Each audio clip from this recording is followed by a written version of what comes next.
everyone, welcome back to A-Level Lessons. Alright, we're going to be moving on to the next part, chapter 4 of our guide to project work. I think by now a lot of you guys have already watched the first 3 parts. Alright, this should be released, or at least I think a lot of you guys should be seeing this after your June holidays, whereby you guys will have already started to move on to the proposed solution, as well as potentially some of the later parts, right, of your written report, okay, for project work. So hopefully this part on proposed solution could help clarify some doubts that some of you guys may be having, as well as for those of you guys who still require you know, a guide or at least a rough sense of direction. Hopefully this will be able to help provide that. Alright, so this is part 4. Right? After part 4, we're going to be moving on to part 5 and then part 6, right? Our evaluation and finally our conclusion. So do stay tuned for those 2 parts. They'll be released in this week or the next week or so. So be sure to subscribe and stay tuned for those parts as well. Alright, so the proposed solution, right? This is the moment that you guys have been waiting for, right? Proposing the solution or whatever your group's project idea is all about. Alright, so there are several components that you should consider when it comes to proposing a solution to deal with the issue at hand. This consists of your overview of the entire solution, what the main project is, right? Any additional perks or side projects that you know, potentially you've got other branches to the main idea that you have, as well as a summary of what the entire proposed solution is all about. So let's dive into each individual component. First one, an overview of the entire solution. So this basically provides an overview of what your group is proposing, right? So kind of like a mini summary. So this it usually, for most groups, it tends to be multi-dimensional because there could be several areas that your solution wants to target, right? It could be different sub-solutions, different side projects that you have. So a simple flowchart or table can help you to illustrate this easier, right? Of course, if you want to do this in words, there's no issues as well. Whatever that helps to ensure that you have a nice, easy to understand summary, right? That looks at the entire solution as a whole. Alright, so we go on to the main project. So this is the main bulk of your entire project, right? You can go ahead and start to explain to your examiners, right? What is this main project all about? So every project would differ, okay? So I can only provide with you guys some guiding questions. Hopefully this will help you to steer your written report, right? Your project idea into the correct direction. So first one, right? What is the project all about and what does it consist? So for example, you have got one main idea, okay? Let's say it's an app, okay? It's an application. And from this application, there are different functions, right? So this is what it consists of. And how is it in line with your aims? So does it help to solve the issue of obesity? Right? Does it help to solve the issue of a lack of awareness towards minority groups? So how does it show that it is in line with the various aims of your project? Right, we covered this in the previous part, right? Chapter 3. How do you think you can secure the funding, okay, or the necessary support from the various stakeholders? So let's say if your project has got to do with government authorities, right? How are you going to ensure that they would support you, right? In what way possible? Okay.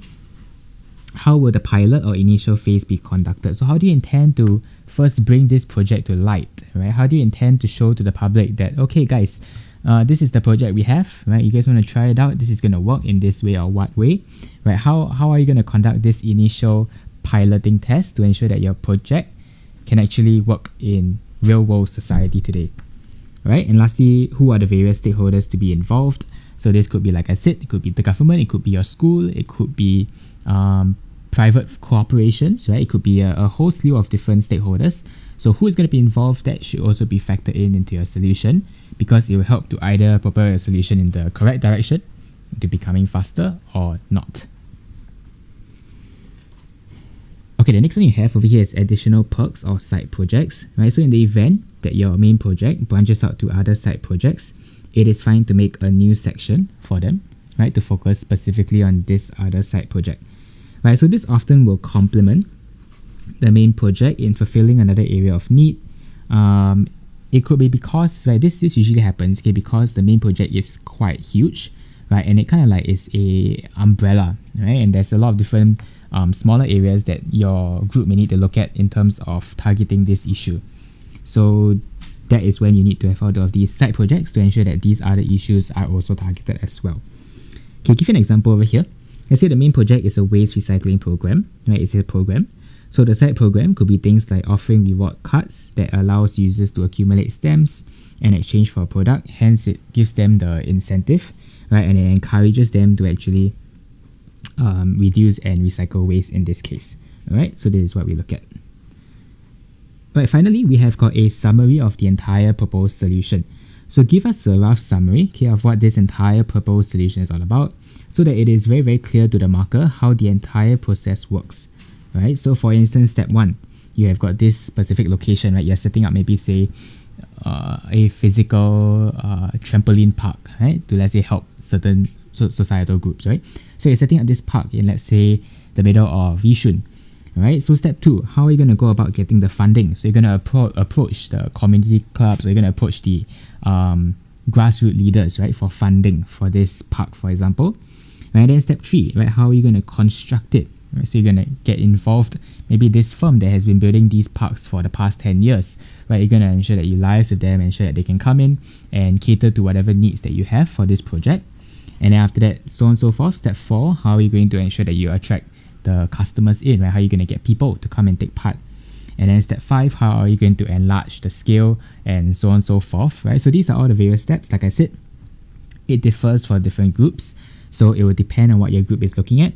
And likewise, this can be done in a sequential diagram. It could be in a flowchart or even a drawing, right? Whatever that helps to illustrate best to the marker who is looking at your written report. So chapter 4 in total can look something like this. You have got, of course, the proposed solution. So 4.1 could be the overview of the solution. 4.2 could be the first part of the solution branch, and then solution 2, and then the sub-solutions, the sub-branches if need be, and lastly the summary of the entire proposed solution. So this is roughly how your written report will look like for chapter 4 on a proposed solution. Alright, so I hope this helped in some way or another. Like I said, do follow your school's teachers and whatever they've been teaching you guys as far as possible. Only look to this if, let's say, you're really clueless and you need an extra sense of direction. If not, do follow whatever your school has intended. And if you have any questions, you can always leave it in the comment section below. I will try to answer them. And if that is all, be sure to give this video a like as well as to subscribe to the channel. It's free. It doesn't cost you anything. You can always change your mind later. If not, I'll see you guys in the next part on chapter 5. We're going to look at evaluation. I think one of the most important chapters of the entire written report. So be sure to stay tuned for that one. It'll be coming out in a few days' time. And if not, I'll see you guys then. Have a good one. Bye-bye.